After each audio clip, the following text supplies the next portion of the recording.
দর্শক, আমরা এই মুহূর্তে রয়েছি করাপুর ইউনিয়নের বরিশাল করাপুর ইউনিয়নের বাদামতলা নামক স্থানে। এখানে একজন বিএমপি কর্মীকে প্রকাশ্যে কুপিয়ে হত্যা করা হয়েছে এমন একটি তথ্য পেয়ে আমরা এখানে এসেছি। এখানে কিন্তু একজনের মরদেহ উদ্ধার করেছে। আমরা একটু স্থানীয় স্থানীয় দের সাথে কথা বলে জানার চেষ্টা করবো আসলে এখানে কি হয়েছিল। আমি আমি মোহাম্মদ হাবিবুর রহমান মিন্টু, মেম্বার, ইউপি সদস্য ১ নং ওয়ার্ড এবং সিনিয়র সহসভাপতি রায়পাশা করাপুর বিএনপি। আমার কাছে প্রথম আমি নামাজে ঢুকতেছি, ইন্দিরা দুজন অটোওয়ালা গেছে যে ওইখানে একটা ঘটনা ঘটছে বাদামতলার পূর্ব পাশে। এখন কি ঘটনা আমরা বুঝতে পারতেছি না। ওখানে আমরা সাইকেল দেখতেছি আর একটা লোকের ওই মাফলার টাফলার এগুলো দেখতেছি। এই এখন আপনি একটু চলেন। তো আমার ওয়ার্ড ১ নং ওয়ার্ড আর এইটা হলো ৮ নং ওয়ার্ড। তখন আমি এইখানের যে মেম্বার আব্দুর রশিদ সর্দার, তার আমি ফোন দিলাম যে ভাই আমি তো নামাজ যাচ্ছি, দেখো তো এই ঘটনা ওইখানে কি হয়েছে, তুমি যাও। তো ও বলতেছে ভাই আমি এই রাতে যাই। আমি বলতাম না, তোমার ভয় কালে তুমি তোমার চকিদের আছে না, এটা নিয়ে যাও।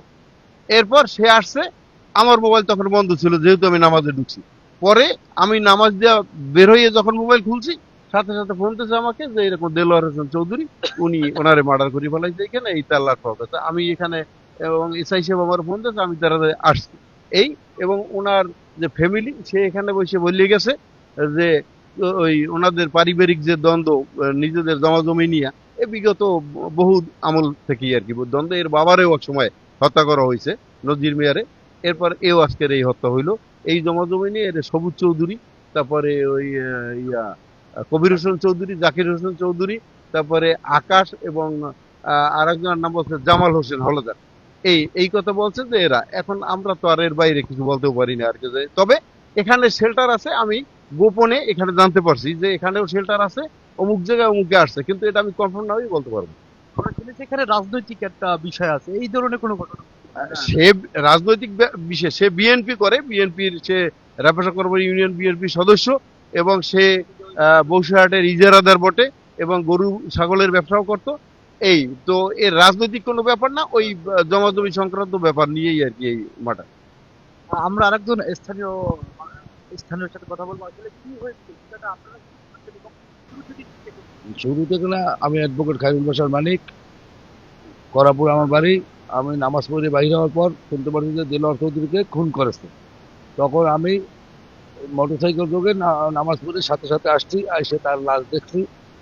তার ওয়াইফ আসছে, তার ওয়াইফে বলছে যে বাড়ির জমি জমা লইয়ে বিরোধের কারণেই আমার স্বামীকে হত্যা করছে। আরো প্রায় 20-50 বছর ওরা দেলোয়ার চৌধুরীর বাবাও খুন হয়েছে এই জমি জমা বিরোধের কারণে।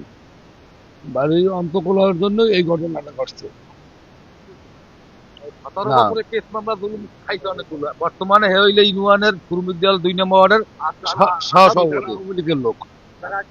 17 বছর যারা আসামি তারা কি আওয়ামী লীগের কোনো পদ পদবি বহন করে? সব আওয়ামী লীগের লোকেরা।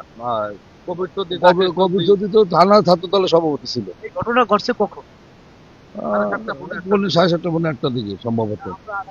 ইউনিয়নের বিএনপির একজন সেক্রেটারি, আপনার দলেরই একজন কর্মীকে আর কি হত্যা করা হয়েছে প্রকাশ্যে। আসলে এ বিষয়ে শুরু থেকে আপনি কি জানেন এবং কি জানতে পেরেছেন এখন পর্যন্ত কারা মারছে সেটা যদি আমাদের মামলা। এখন বিষয়টা হচ্ছে কি, আমি যতটুকু আমরা তো আগেও স্টেটমেন্ট একটা দিচ্ছি যে আমি নামাজ পড়ার পরে আমি দোকানে চা খাইতে বসছি। বসার পরে এখানে আমাদের একজন মানে বিএনপি কর্মী ফোন দিচ্ছে যে ভাই এই ঘটনা দেলোয়ার চৌধুরীকে কে জানি কাহারা হত্যা করে এখানে ফেলাই রাখছে। আমি সাথে সাথে এখানে লোকজন নিয়ে এখানে চলে আসার পরে দেখি আসে প্রশাসনের লোকজন। আসার পর বিস্তারিত আমি শুনতে পারলাম যে বিষয়টা কি হলো। ওনার ওয়াইফ যে দেলোয়ার চৌধুরী, ওনার ওয়াইফ বললো যে আমাদের সাথে জায়গা জমি নিয়ে পূর্বতার শত্রুতা আছে। সেই ক্ষেত্রে কবির চৌধুরী, জাকির চৌধুরী, সবুজ চৌধুরী, আকাশ চৌধুরী, জামাল, তারপর কাউসার, এরা এই ধরনের ঘটনার সাথে জড়িত আছে। ওনার ওয়াইফ এই কথা স্টিভেন বলছে। আমরা এইটাই মানে সাধারণ মানুষের শুনছি।